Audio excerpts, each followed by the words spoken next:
Welcome back. Now we're going to do a follow-up problem to the previous one. In the previous one we had an alpha particle coming and hitting a lead nucleus straight dead on and then bouncing back. Then the other one was it's hitting a lithium atom and they're both moving forward, and then we found out the distance of closest approach. Now we have an alpha particle deflection question. It's deflected from a gold foil. This is exactly the Rutherford experiment, the Rutherford gold foil experiment, where he shot alpha particles, right? And then he noticed that a lot of them were deflected back at really large angles, right? So it says an alpha particle is deflected from a gold foil by 60 degrees. The initial kinetic energy is 0.27 mega electron volts. What is its aiming parameter? So what does that mean, aiming parameter? So the picture looks something like this. You have the alpha particle Q, V initial, then it's going to come, right? So the reason that he did this is because he wanted to find out the nature of the atom. At that time, there was the plum pudding model where we used to think that pretty much the atom itself is full of positive charges and negative charges distributed throughout the atom. But then eventually what we found out is that most of the charge, the positive charge, is actually in the nucleus in a very small spot, right? So the nucleus, let's say, looks something like this, and then this is the positive charge, right? And then most of the atom is pretty much vacuum, and then you have electrons that are orbiting around the nucleus. Then eventually quantum mechanics modified that, and it said instead of electrons moving around the nucleus, is actually just an electron cloud, right? But the electron cloud doesn't really do much to deflect the incoming alpha particles. It's mainly the nucleus that's deflecting it, right? So the aiming parameter in this case would be this one here, D. Okay, so it's kind of similar concept to the distance of closest approach when we did the head-on collision, where it kind of comes like this, stops, and then returns back, and then we call that distance D. Now we're calling this the aiming parameter, because in an actual real experiment, most of the alpha particles that are going to come in are not actually going to hit dead on, right? They're going to come because most of the space is empty. They're going to come and then be deflected by this positive charge, right? It's going to go like this, and then it's going to deflect like that. And then this is known as the deflection angle theta, right?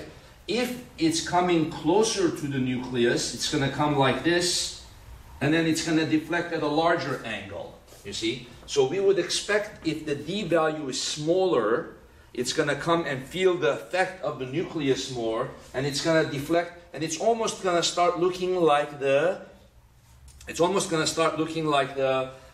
head-on collision problem, where it kind of comes in, right? And then it kind of pretty much just bounces back. So the greatest deflection angle you could get is 180. So let's see what our equation says. The equation says when the distance D is smaller, that means the angle is larger, right? So that makes sense. If the distance is smaller, we would expect it to deflect at a larger angle, right? This is theta right here. So it's going to be an obtuse angle, right? So when D is small, this number gets large, and when this number gets large, tangent of the angle gets large, and then therefore the angle gets large. What's the largest that the angle can be? 180, right? So if you put tangent 180 over 2, you get what? Tangent 90, which is infinity. Okay, so this starts approaching infinity, and then that means the distance approaches 0, right? Gets closer and closer.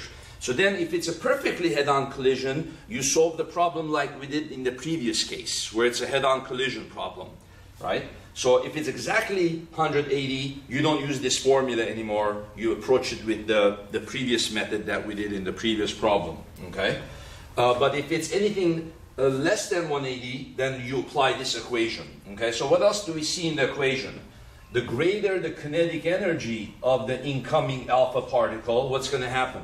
If it's coming in very fast, then it's not going to, the effect of the nucleus of this is not going to affect it too much, and the angle is going to be less, right? So we would expect the deflection angle to be less if it's coming in faster.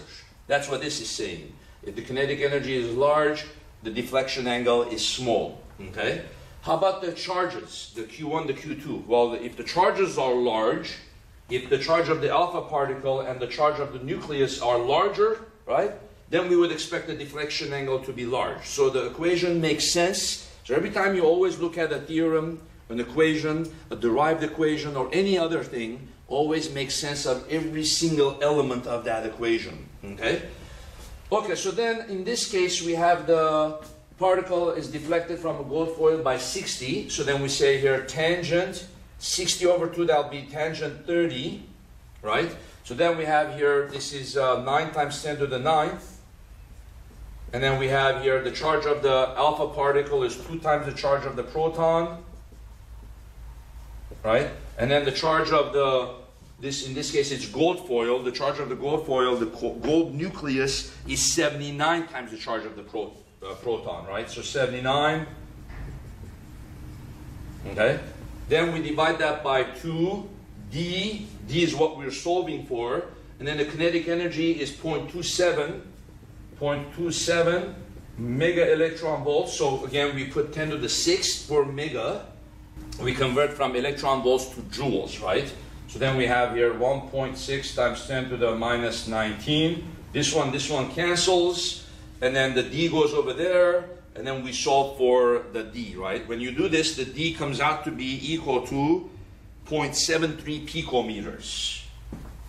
D is 0.73 picometers, right? As I shared earlier in that previous video, the 0.73 picometers is very small, but it's still quite a bit larger than the actual size of the nucleus. So again, this is not going to be penetrating in the nucleus. It's going to come in like this. This distance is going to be 0.73 picometers. Then it's going to deflect, and this angle is going to be 60. Okay? What if the angle was 90? What's going to happen? What if the angle was 90? What would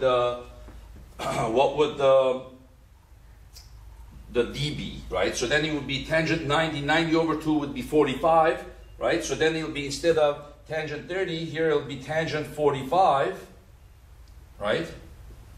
And then the tangent 45 will go down there. Instead of having tangent 30 down there, we're going to have tangent 45 down there. So then how will the answer change? 2 picometers, right? Okay, how about if the angle was, let's say the angle was 150, right? Let's see what's going to happen. Then the distance is going to be a lot shorter, right? So distance 150, so then you're going to have 150 divided by 275. So then instead of having tangent 30, as we did originally, now we have tangent 75. Now what's the answer going to be? 1 picometers. So you see how the answers perfectly make sense. The smaller the distance is, what's happening? The deflection angle is getting more and more larger until it becomes a big obtuse angle, okay? So you can see how to use this equation. This is a very famous equation that was derived by Rutherford, and it was a really important experiment to determine our understanding of the atom, and most of the mass of the atom is actually concentrated in a small space inside of the nucleus, okay? Thank you very much.